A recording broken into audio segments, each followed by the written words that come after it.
We all have dreams, but sometimes we have nightmares. This is Robert Manni, host of Guys TV, and this week my special guest is dream expert J.M. DeBord. It all starts right here, right now on Guys TV. You can also catch me on KCAA Radio in Southern California and Guys Radio, my worldwide podcast. Guys TV, Guys Radio, sleep tight, and thanks for your support. Okay, Guys Radio, we've got a wonderful guest today. We're going to talk about something that everybody experiences out there, and that's called nightmares, dreams and nightmares. My special guest is J.M. DeBord. He is a dream expert. He wrote that seminal book, The Dream Interpretation Dictionary, Symbols, Signs, and Meanings. He's been on the show a few times in the past. He's one of my early guests beyond the kind of relationship area where Guys Radio began.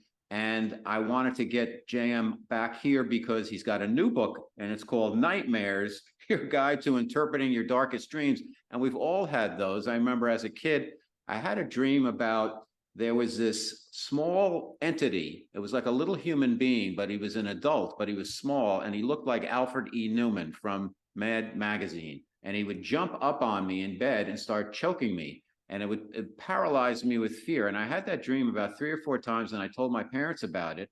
And I can't recall what they told me, but basically the next time that happened, I turned the tables and I kind of squashed this entity, if you will, and it never came back again. But as I was reading Jim's book, I could see that these are things that happen to all of us. And Jim has a really cool story that we'll get into about how he was haunted for many, many years, even decades, from a nightmare and from an entity. So let me tell you a little bit about Jim, and we'll get him out here right now. He's a resident dream expert at reddit.com. He's appeared as a featured dream expert, dream interpreter on numerous media programs, including Coast to Coast AM, George Norrie's show, Darkness Radio, The Moore Show, and of course, Guys Radio. He's touched millions with his insights and answers, gaining him international acclaim for his ability to demystify dreams and their interpretation.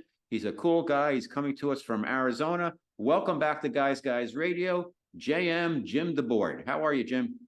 Hey, JM. It's great, Robert. Thank you for having me back on your show and to talk about a subject that I think a lot of people are going to be able to relate to. And hopefully we can give them some insight today that the next time they have a nightmare, they will understand what it is and what it's for. What's the message? What's the point of it? Mm-hmm. Sounds good.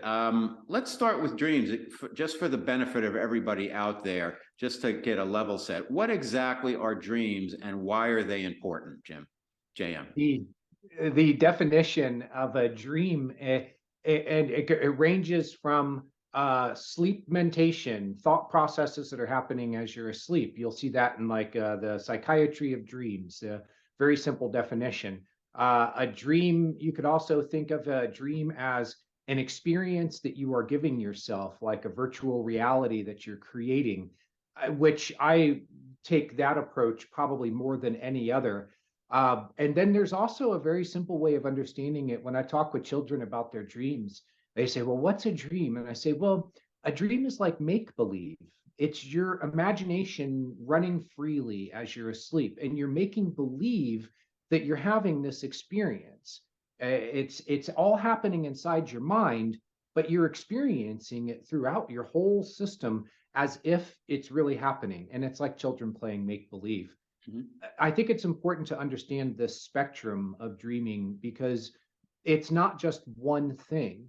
There's the different types of dream experiences, and it runs from the very simple sort of memory processing dreams to the deeper sorts of emotional processing ones.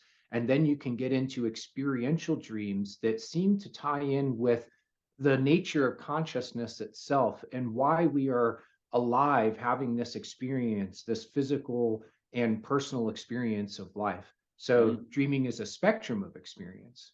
So are all dreams prophetic and packed with meanings, or are most dreams and many dreams simply our unconscious mind processing things happening during the day, firing off random responses to our conscious thoughts and our day-to-day affairs and concerns? Well, those dreams are the ones that people tend not to remember, the ones that are just sort of processing your daily experience. as you sleep, you go through stages, and they run from non-REM stages that are mostly about emotional and physical mental and physical processes that are running at the time. A lot of it is basically pulling things out of memory and then reconsolidating them. You're taking the little bits and pieces of your experience of life day to day and pulling it into the larger structure of who you are. Those are the dreams that happen during REM sleep, the rapid eye movement sleep, which are the more vivid and deep dreams that are also more meaningful and more memorable. So I have a very simple sort of scale that I use as I go, well, the more memorable a dream is, probably the more important it is. If I can put air quotes around important, because I think there's something to be learned from all dreams, but there are ones, and I know you've had these dreams too. Everyone has had the ones that really impact you, that are easy to remember because of that, sort of vividness and intensity of them. And those are the ones that you want to take to someone like me to help you to, or have your own skills to be able to work through it and find out what the meaning and message are. Okay, I mentioned my dream because the only reason I did, because it's one of a handful that I remember, and I spent 3 years writing down every dream just for my own kind of spiritual unfoldment, if you will. I learned a lot about myself, but that one went back to when I was a kid. And the reason I mentioned it, JM, is because your path, your journey, and you're so honest and authentic about it in this book called Nightmares, Your Guide to Interpreting Your Darkest Dreams. You had some dark dreams where you had an entity that kind of followed you around for decades, and it took you a while to really conquer that. Tell us about that and how our listeners and viewers can relate to that, because I'm sure a lot of folks out there have had similar experiences. Well, when my publisher, Visible Ink Press, came to me and said, "Hey, we'd love for you to write this book, and we have a concept that's about interpreting nightmares." And the first thing I thought to myself is, I'm not ready to share the experience that I had with a particular thing that came into my dream, a nightmare when I was 9 years old.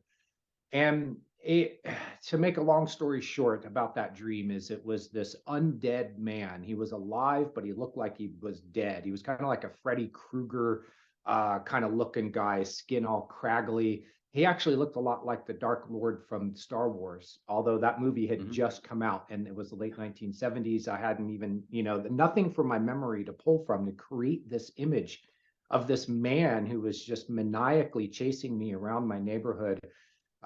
Cornered me, and then the last thing in the dream was me cowering in fear, waiting for him to get me. And I knew that what he was going to do was he was going to take my soul.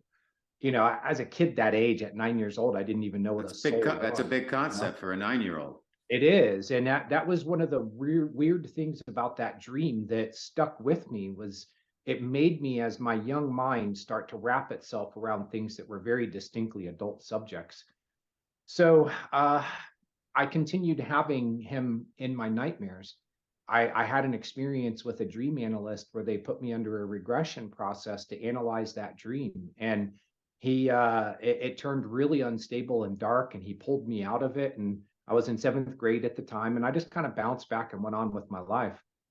Throughout he kind of disappeared for a while, but then during my 20s, he started appearing frequently in my dreams. Oh, wow. And he was the same man, and he had this power to be able to make things turn against me in my dreams.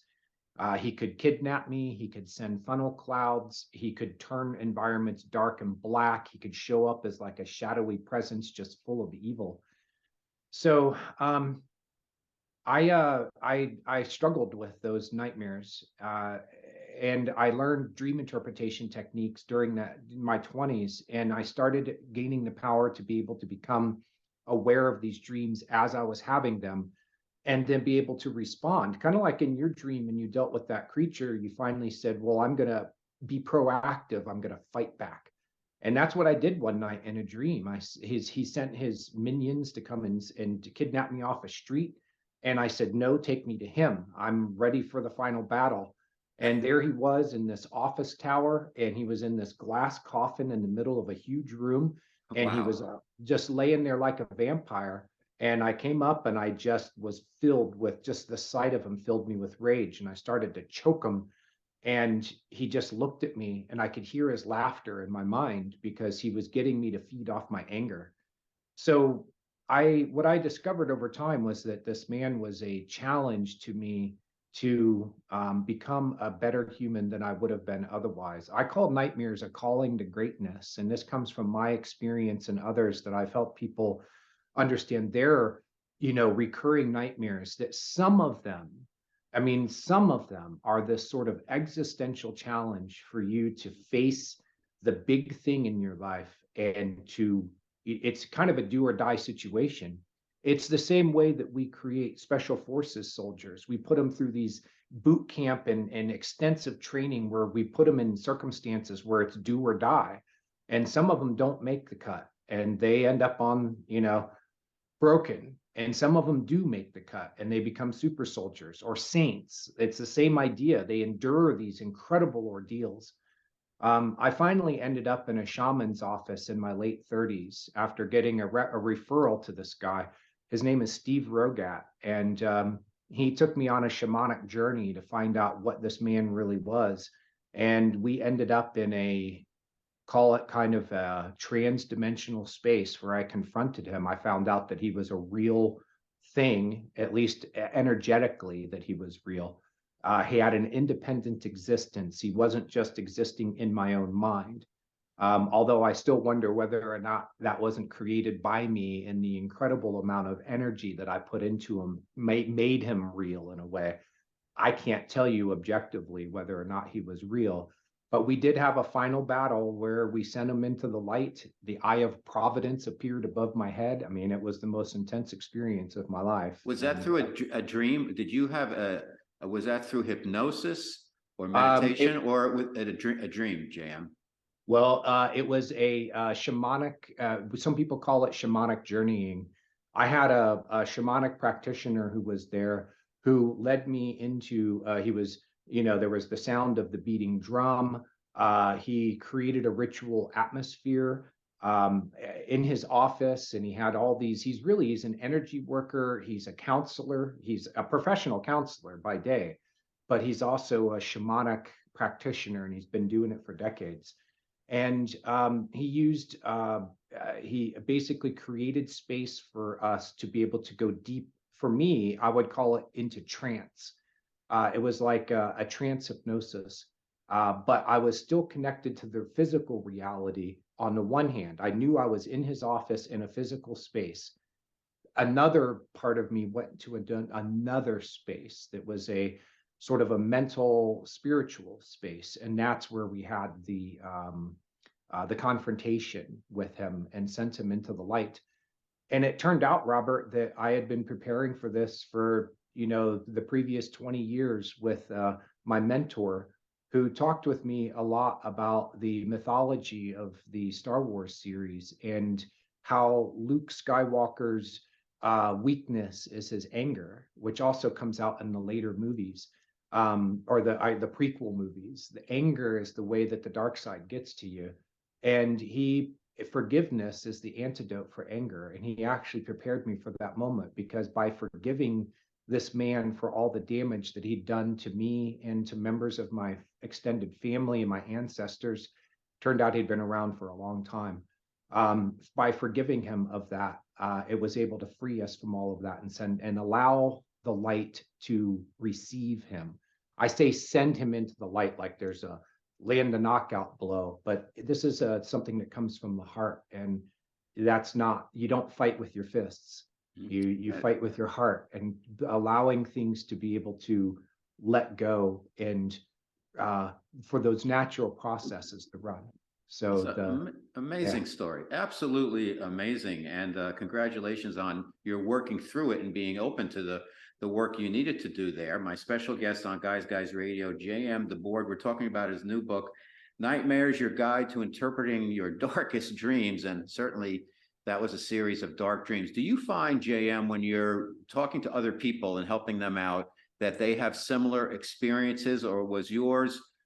It's actually two questions. One is, do other folks have similar experience to yours? And do you think that your experience and maybe theirs come from ancestral lineages, the lineage where you have things like anger comes down through the DNA and things like that, where we have to process. We're part of our past. A lot of people in today's culture, we don't do anything to connect with our ancestors and our past, whether it be spiritually or in any way. We just are here now, and everybody's so disconnected. I know that's a lot I just threw at you. So again, two-part question. Do other people have similar situations? And do you think your situation and theirs may be impacted by their ancestors? Well, I told you at the outset that when my publisher said, hey, we want to do a book about nightmares, and my first reaction was, I'm not ready to share my experience. But what changed over time was that I found other people who'd had these experiences. And that's what was the final part of the equation that made me say, I got to share my experience now, because I know other people who've had these experiences. And I talk about them a bit in the book. The book is set up more like kind of an extended dictionary format where you can look up things such as monsters and creatures and dreams, spiritual entities, ghosts, disasters and calamities. And you can zero in, like if you have a particular type of disaster, it's a hurricane in your dream that's coming at you. Well, that's a type of disaster, and there's a reason why a dream might choose a hurricane over something like a tornado or a tsunami or something like that. But then there's another part of the book that delves more into the questions that you ask, and it was because I found that there were other people who were having these experiences, and they had no framework for understanding what they were and what they were for. The generational nightmares is something that's more common than most people know. You have to kind of dig deep into the therapeutic side of dream work to really find many references to it. My friend Linda Schiller is a psychotherapist who's dealt with this, and she has a book about nightmares out now too.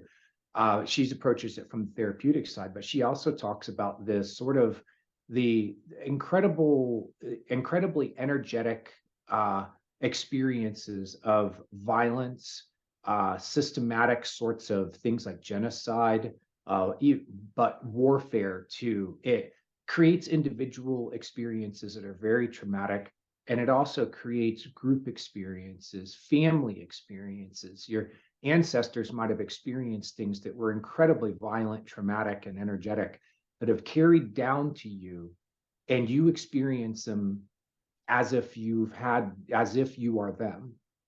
To give an example, there was a guy who came to Reddit with a dream where he said that he had this recurring dream about a black wave of death that was sweeping over this rural landscape.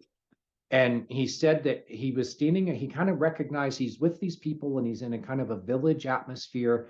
But it's not like medieval times. He just kind of knew it's, okay, it's not totally in the past, but it's not recent, it's not modern. I can look around, I can see these other people, and we're all looking into the distance and we're seeing this black wave of death coming at us. And we just know that we're all about to die. There's nowhere, we can't get away from this thing. And I asked him, after we went through all the standard ways of interpreting the symbolism of something like that, I was at my wit's end with it. And I finally went, did your ancestors experience a black wave of death or terror, something like that? And he said, yeah, they all died in Poland in 1939.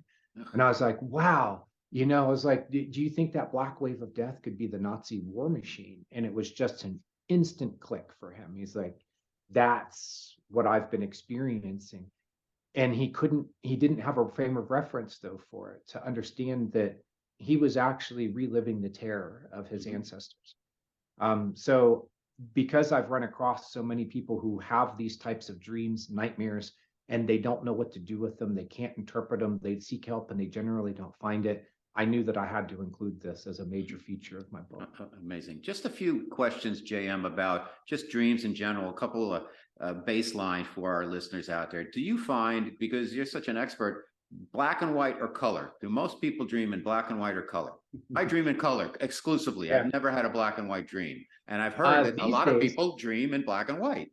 Yeah, It these just, days especially is color, but it used to be the answer to that question, according to studies, used to be that a lot of people dreamt in black and white. And the time when it changed was when color was introduced in television. So yeah, amazing. it's that there was a point in time because there've been studies that have been tracking this for decades, and they found that that switch from black and white to color also occurred around the same time that it happened in television. Um, I think that there are one of the reasons why we might dream in black and white is it could be a thematic way, like the same way that a director in a movie would choose black and white. Why did, Mhm. Steven Spielberg choose black and white for Schindler's List? Right. To create to emphasize the starkness of it.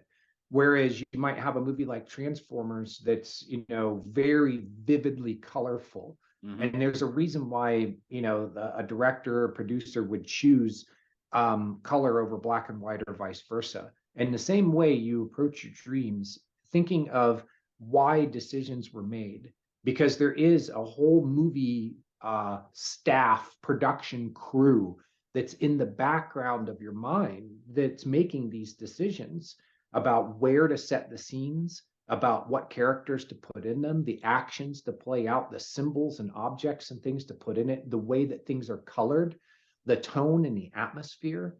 These are all decisions that are being made behind the scenes. And in my method of dream analysis, we put a lot of emphasis on understanding the construction of a dream the same way that a movie is made, so that you can get insights into it and you can understand the mind, the thing going on behind the curtain that's creating the dream. If you can understand the mind that creates dreams, it will help you immensely with understanding the content of your dreams. Okay, another symbol that seems to come up frequently in dreams, and I've heard about this, and it's food.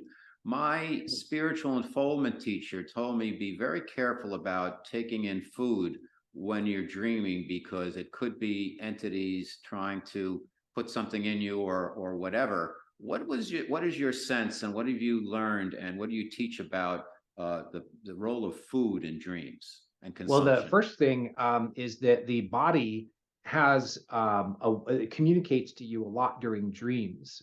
It's the most common type of dream is one that's body based or physically based. There's a lot that's going on where your body is sending messages to the mind, and there's decision making processes that are going on. There used to be an old parlor game, which was you would take a dream and try to figure out what you ate the previous day that caused the weird or surreal imagery in the dream. So, maybe that bad hamburger turns into the image of cows chasing you down the road trying to, Hmm. attack you, you know, because hamburger cows. Sure. Um, but there are dreams that go deeper with this, and most of mine, when they reference food, have to do with the things that I take into me in the personal sense: knowledge, information, opinions, and emotions. We are said to absorb emotions. Well, how does a dream translate that into an image? It can use food because we consume food and we take it into us. And the dream needs to create a metaphor to talk about the things that we take into ourselves. But also sometimes dreams can tell us things like through food, like what would be a good food for your body to eat. There's reasons why we have things like cravings, is because it's one reason why we have cravings is the body is telling us that it needs something. You suddenly have a weird craving for pistachios, and there's some kind of mineral in them that is abundant, and your body knows it. So it had you dreaming about pistachios. That would be the first thing if I had a dream about food. When I have a dream about food, it's one of the first things that I consider. But I'll give you an example. I've had a recurring dream about eating pizzas. And people go, yeah, well, you eat a lot of pizza. It's probably going to show up in your dreams. But a pizza as a circular object represents the idea of wholeness. And when I'm doing my personal practices that help me to feel like a larger, more complete person who's being nourished, I'm nourishing my spirit, nourishing my heart, my mind, then my dreams tend to show it to me in the form of a pizza. Pizzas can be healthy and good for you, of course, but there's also that round shape. in Jungian psychology in particular, we look at things like shapes like circles, triangles, and squares when they appear in dreams, as the mind's way of representing something that's a deeper idea. So a pepperoni pizza is a circle within a circle, which is also known as a mandala. And a mandala is an image that's been used in meditation techniques going back thousands of years for a person to find their way through their own mind to the center or core of their own being. So the pepperoni on the pizza is the core, and then it's a circle within a circle. Took me years to figure it out, but I would dream about it all the time. I could look in my journal and be like, damn, how many pepperoni pizzas am I going to eat in my dream? You know? So I actually found that appears kind of nonsensical at first, but once you realize that the dreaming mind speaks in symbols and you study symbology, then it really starts to make a lot more sense. And I teach symbolism as one of the major core features of my teachings about dreams, so that these shapes that appear, it's more better understandable. Okay, my special guest on Guys Radio is JM.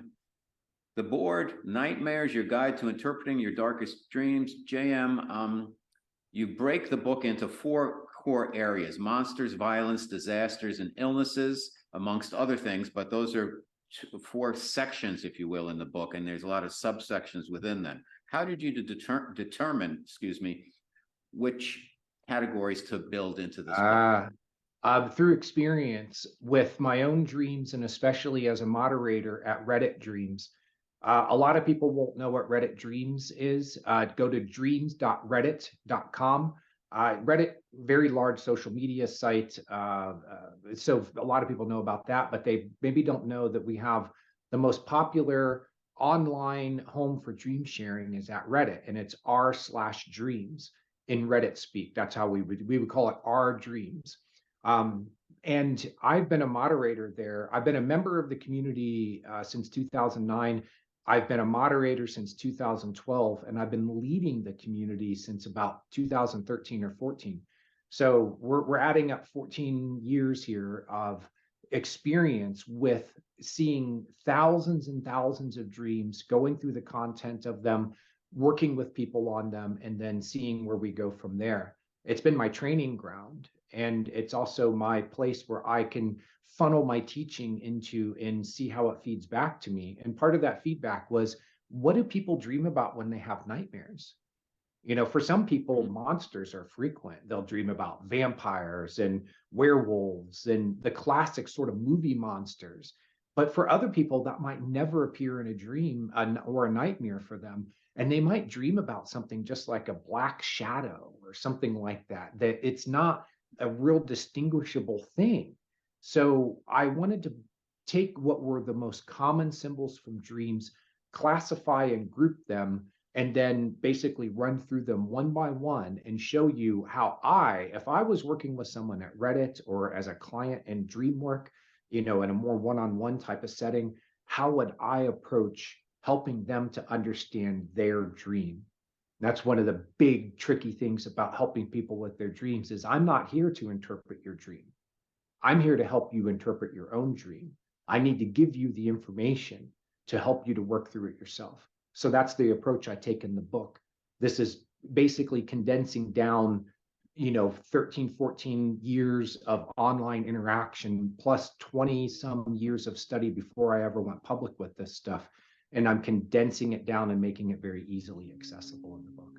So when, for the average person, they want to start to learn how to do the job, to do the work, in terms of interpreting their own dreams, what are the steps they should take? I know I keep a notebook by my bed. I did that for the years that I every night I would wake up and write down the dreams. Now I only do it if I have a what I feel is a significant dream. And what I find is by writing it down, even if it seems like gibberish because it's in the middle of the night, I'm in the dark, the process of writing it down forces me to recollect everything that I could out of the dream and remember more of it before the veil goes down, if you will. Talk to us, JM, about what people can do to start on their kind of dream tracking and researching process so they can help themselves interpret their dreams. Well, you've hit the number one thing on the head is you need to track the dreams by recording them.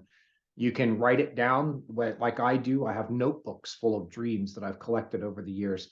And then or there's other people who prefer to use like a recording app on their phone. There are several really good ones available that you can just pick up your phone, click a button or two, and start recording the dream. Um, and so it does a couple things for you. One is it gives you data to look at over time.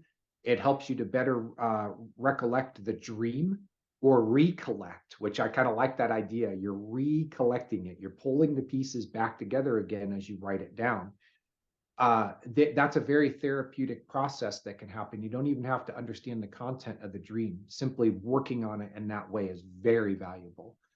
But if you want to get deeper into it, once you've written it down with as much detail as you can remember, now you start to go through it and you look at, well, what was I feeling as I was going through the dream, as I was experiencing it? The dream is an experience that you've given yourself in this virtual reality. So you think of it that way, the same way as you would go, how did I feel over Thanksgiving when I saw that family member I hadn't seen in a long time?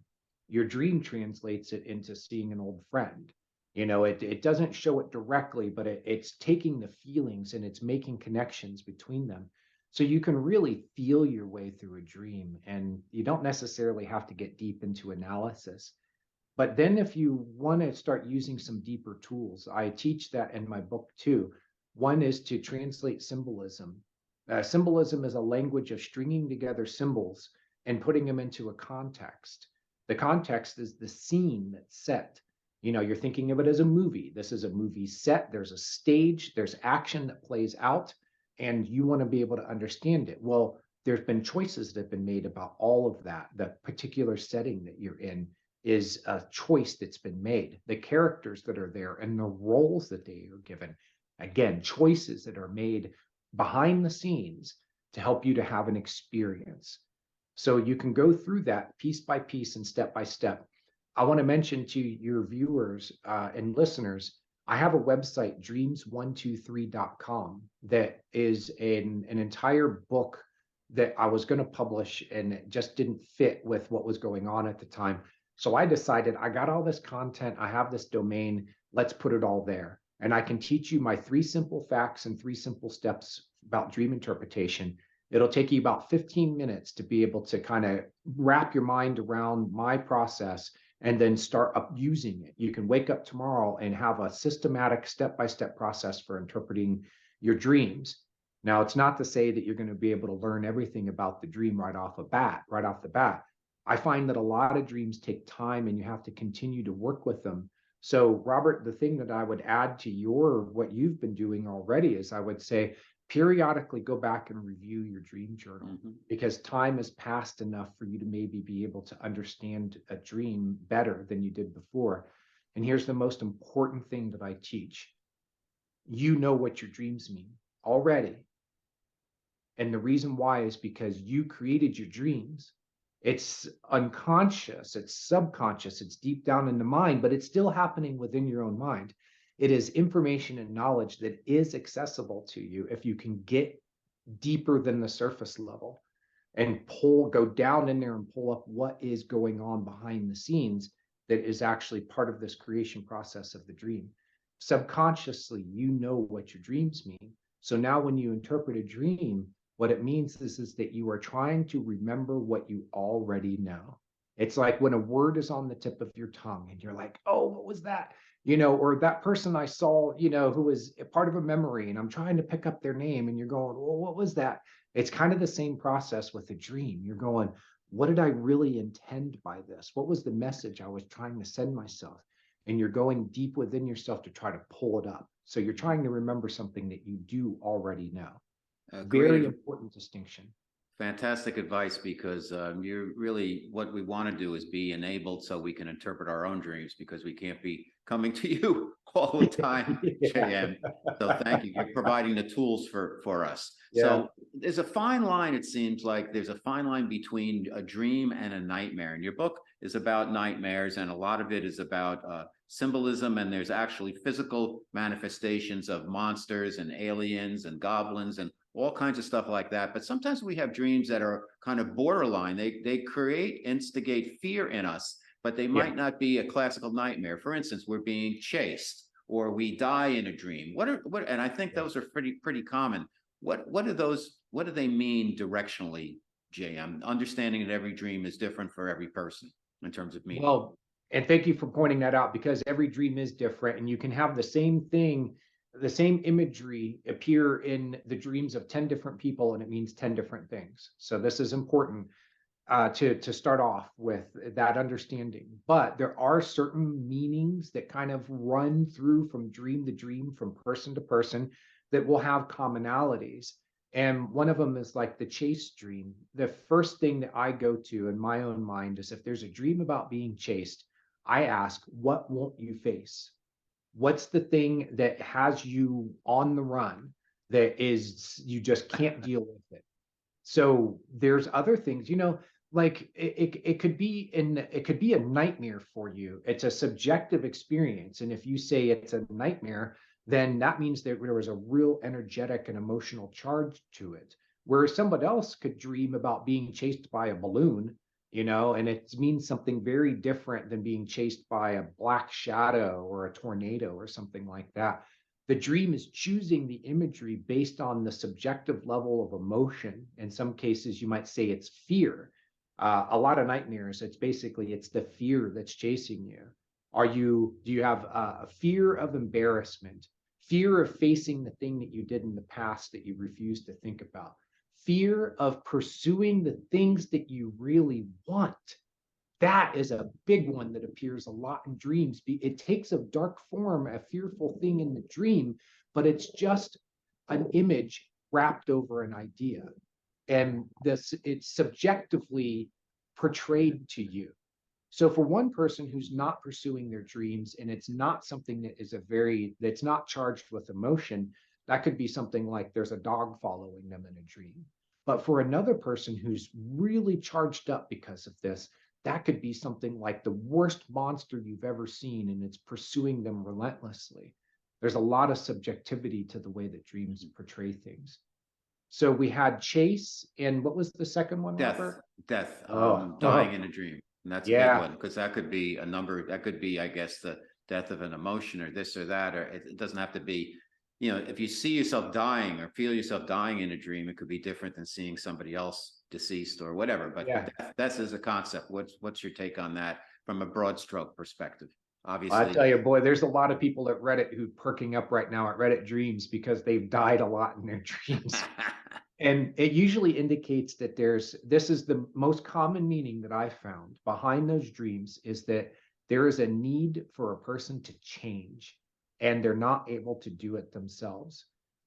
As we go through as we mature, as we go through the stages of life, if we are unable to let go of the past and who we were, it starts to create dysfunction in our lives. We need to be able to allow to kind of flow through our lives. But we can hold on to things that then, it starts causing problems, starts causing dysfunction.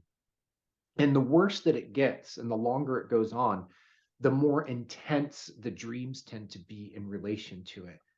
And then when it gets really chronic and bad, and I find this a lot with people they're unable to let go of their sort of teenage phase of their life and then go on to the first adult stage of their life. They get stuck in that gray zone.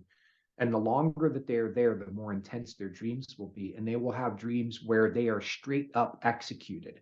They're just going about whatever they're doing. And then here it comes, the terrorist, the violent gunman, the executioner, the active shooter. And they'll have these dreams repeatedly, and they die in the dreams. And it's usually because there's something about them that needs to change. But I also find that we all have a relationship with death, because it's something that is going to happen to all of us. You might even say it happens for us. It depends on how you view death. This is something that we all have to contend with. There comes a point when the dreams will help us to do that, and we will actually experience death in a dream to help us to confront the fact that it's going to happen and to maybe get our butts moving so that we live the lives that we really want to live before that day comes. Okay, J.M. DeBord, that's my special guest on GGR, Nightmares, your guide to interpreting your darkest dreams. The topic we're talking about is death and dreams. That brings me to seeing deceased friends or relatives. I know it's happened for me. My dad passed about 3 years ago. He came to me in a dream. He looked like the best version of himself. He had his V-neck pastel blue sweater on. I looked at him and he said, "Yeah, it's me." And it was just letting me, he was just, in this instance, he was just letting me know that he still existed, but in a different form. And I could kind of tell, and he spoke to me telepathically, that it seemed like when you do the transition, your frequency is different, and to jam yourself into the physical form takes some effort. And I think that's why we get electrical charges and things like that when we get contacted from people who have crossed over. Talk to us about that, JM. This was one that I was asked about a lot when I first went public as a dream expert, and I had to do a crash course for myself. It ended up in an article that I wrote about how to tell the difference between a visitation dream that's actual spiritual contact and one that is using the image of your deceased loved one, friend, whatever, as part of a story. It's a character playing a role. And the first thing you'll note about characters playing roles is that they tend to be one-dimensional. They have a script and they follow it, they stick to it. There's not a real strong sense of presence coming from them. But with dreams that are visitations, and we have to get past the whole belief part of this, because I know there's people who are going, it's impossible for that to happen because once you die, that's it. You're gone, you're worm food, there's nothing more. Some of us know that that's a fallacy, and that there is an existence beyond the physical body, and that in dreams you can have experiences of contact with your loved ones like you did with your father. And it checked off several of the boxes that I look for. One is the person in their prime or not? If they look like they did when they died, it is not a visitation dream. Like if they were sick and died of some illness and they, or they were in an accident and their body was all broken up and they come to you looking like that in a dream, The other thing is if they come to you with guilt trips or anger or sadness or something like that, that is not a visitation. That is not their existence in spiritual form. So that is not the way that they're going to come to you in your dream. What they will come to you is they will look like they are in their prime of life. They will have a distinct energy and presence to them. You can look in their eyes and you can see the person that you love and that you know, and that they will speak to you without words. In other words, telepathically. I didn't even have to prompt you on that, and you told me. And if I was the person, if you came to me and said, was that really my father? What I would say is, you need to interpret whether or not it was your father for yourself.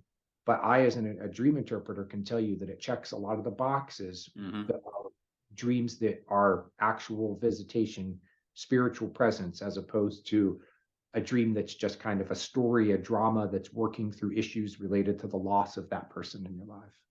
Got it. So much more. The name of the book, once again, Nightmares, your guide to interpreting your darkest dreams. My special guest, J.M. DeBord. Incredible job you've done here. Last but not least, sex in a dream. It could be a thrill or a nightmare. What does it mean? And knowing that every sexual encounter is different, but just in general terms, sex, what does it mean?